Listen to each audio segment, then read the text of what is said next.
Welcome to I chemistry channel. तो चलिए video शुरू करते हैं आज की। तो लास्ट टाइम हमारा क्या टॉपिक चल रहा था, temperature dependence of a rate of reaction. ठीक है जी, temperature dependence, temperature dependence of a rate of reaction, temperature dependence of a rate of reaction. सही है जी, of a rate of reaction. तो देखो, इसमें मैं आपके साथ डिस्कस कर रहा था बात कि जैसे मैं जैसे जैसे मैं टेम्परेचर बढ़ाता हूं ना, पर 10 डिग्री सेल्सियस टेम्परेचर बढ़ाने पर मेरा रेट क्या हो जाता है, 2 से 3 गुना हो जाता है। ठीक हो गया। इसको मैंने एक सिंपल एग्जांपल के साथ आपके साथ डिस्कस करा था। डाइनाइट्रोजन पेंटा ऑक्साइड का अगर मैं डिकम्पोज करता हूं तो क्या होता है बेटा, 50 डिग्री सेल्सियस में वो 12 मिनट में डिसोशिएट हो जाता है, और 25 डिग्री मतलब रूम टेम्परेचर पर वो कितने 10 घंटे में डिसोशिएट होता है। ओके। और अगर मैं 0 डिग्री सेल्सियस टेम्परेचर कर देता हूं तो कितना 10 से 12 दिन लग जाते हैं उसको डिकम्पोज होने में। तो इससे ये बात पता लगती है कि कुछ ना कुछ टेम्परेचर का इफेक्ट पड़ता है on A rate of reaction. तो जैसे जैसे टेम्परेचर बढ़ाऊंगा तो क्या होगा बेटा, मेरा मॉलिक्यूल्स जो भी हैं वो अच्छे से कोलाइड करेंगे और रेट ऑफ रिएक्शन को बढ़ाएंगे। क्लियर है इतनी बात? तो देखो, फिर मैंने आपके साथ डिस्कस करी थी आर्हीनियस इक्वेशन। तो क्या हुआ, सबसे पहले इसको एक फिजिकल जस्टिफिकेशन और इंटरप्रिटेशन दिया था आर्हीनियस साइंटिस्ट ने। ठीक हो गया। एक डच केमिस्ट था, तो इसने एक रिएक्शन प्रपोज करी जिसको क्या कहते हैं, आर्हीनियस इक्वेशन कहा जाता है। क्या होती है बेटा आर्हीनियस इक्वेशन? होती है, आर्हीनियस इक्वेशन होती है हमारी k small k equals to A into e raise to the power minus A upon R T. बात क्लियर है इतनी?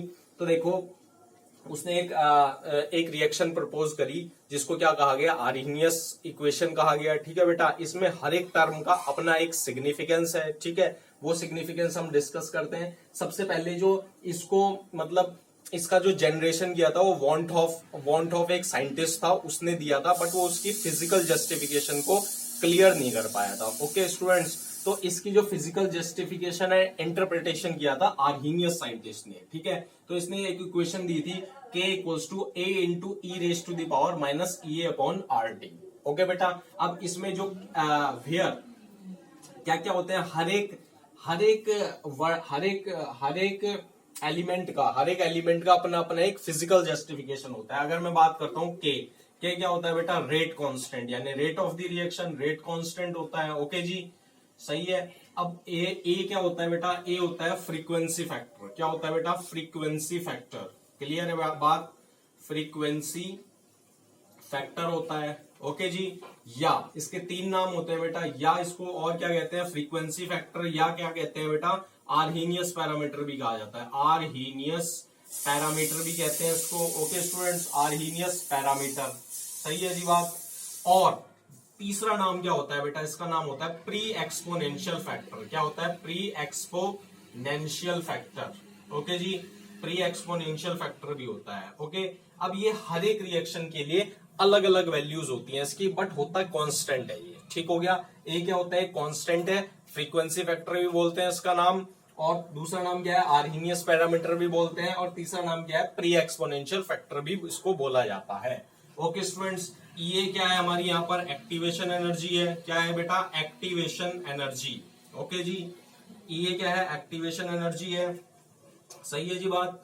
और आर क्या है बेटा, गैस कांस्टेंट है, यहाँ पर R is a gas constant. Okay जी, और टी क्या है, टेम्परेचर है। तो टेम्परेचर का तो रोल आएगा ही, जाहिर सी बात है।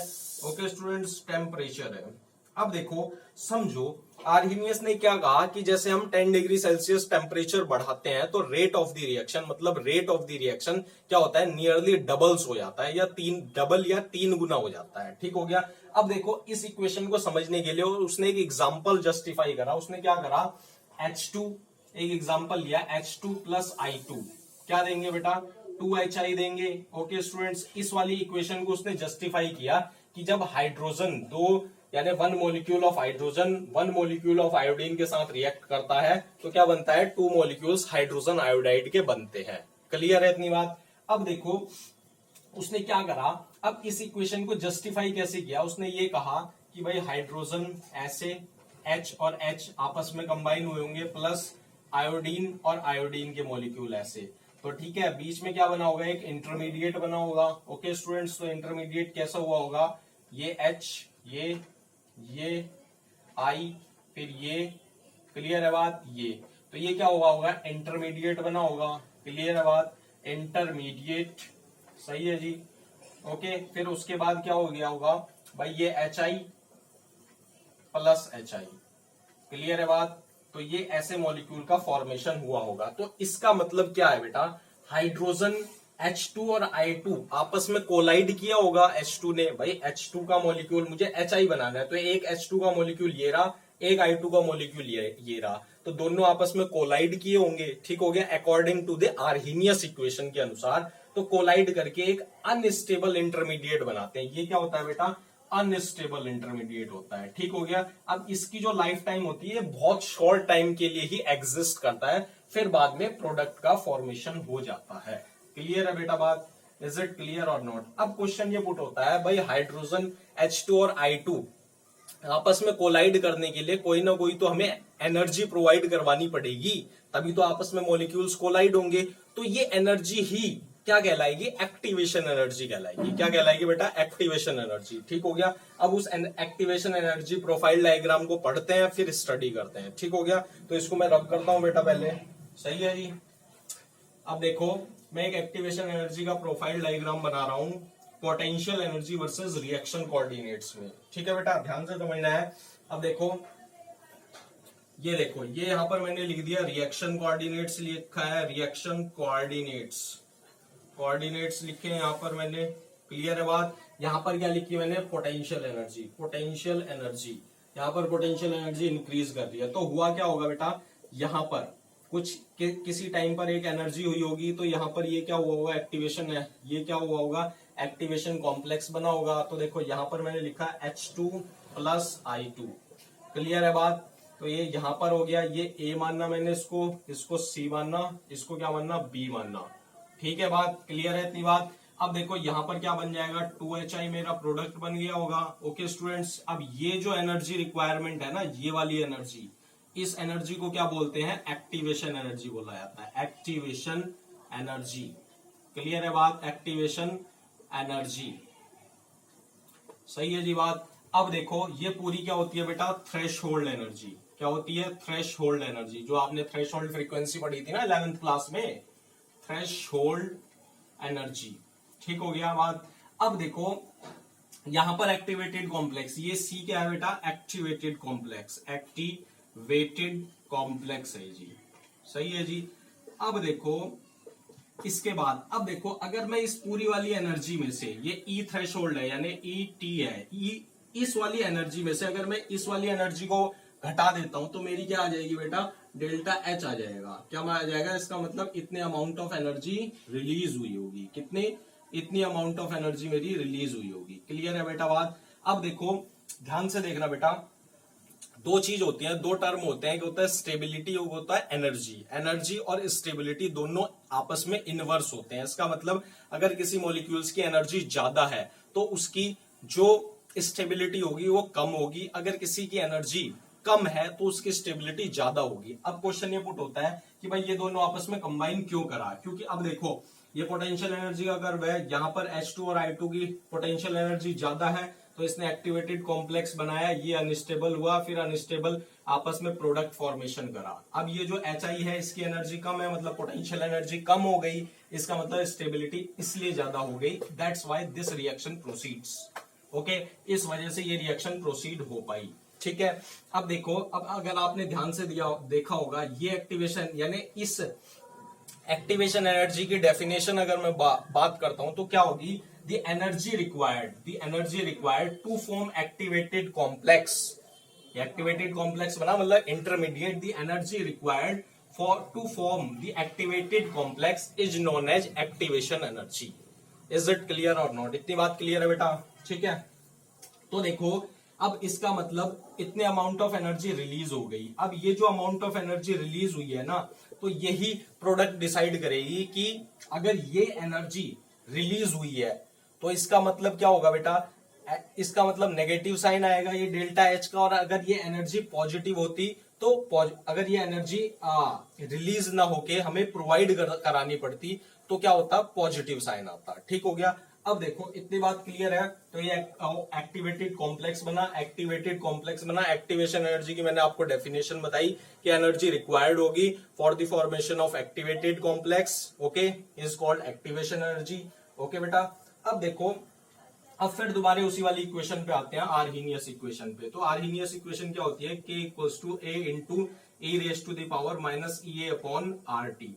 तो अब क्वेश्चन ये पुट होता है, जैसे ही मैं पर 10 डिग्री सेल्सियस टेम्परेचर राइज करता हूं तो रेट ऑफ द रिएक्शन 2 गुना क्यों होता है। तो क्या होता है बेटा, ये जो e raise to the power minus E A upon R T है, ये क्या है, fraction of molecules, fraction of molecules, fraction of molecules जो कि पार्टिसिपेट कर रहे हैं to form an activated complex. Okay बेटा, तो क्या होता है, जैसे ही मैं टेम्परेचर बढ़ाता हूं ना, तो ये मॉलिक्यूल्स यानी फ्रैक्शन ऑफ मॉलिक्यूल्स ज्यादा पार्टिसिपेट करते हैं। इसका मतलब ज्यादा पार्टिसिपेट करेंगे तो प्रोडक्ट बनने की कैपेबिलिटी यानी प्रोडक्ट बनने की प्रोबेबिलिटी ज्यादा होती है। इस वजह से रेट बढ़ जाता है जैसे ही टेम्परेचर बढ़ाता हूं। इसको आप ऐसे भी समझ सकते हो, देखो बेटा, के क्या है, रेट है, ठीक हो गया। अब देखो मैं टेम्परेचर इंक्रीज कर रहा हूं, तो uh k equals to A into e raise to the power minus E A upon R T.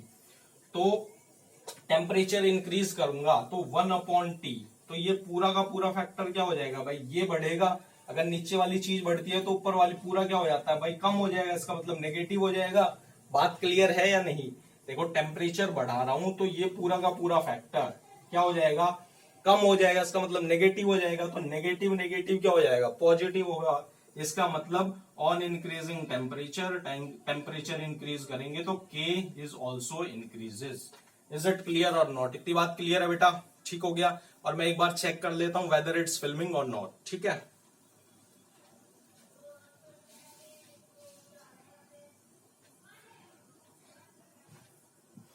सही है जी, ठीक है। तो इतनी बात क्लियर है। अब देखो दोबारा आर्हीनियस इक्वेशन पे आते हैं, फिर उसका एक रिलेशन, वो क्या बोलते हैं, डेरिवेटिव प्रूव करते हैं, ठीक है।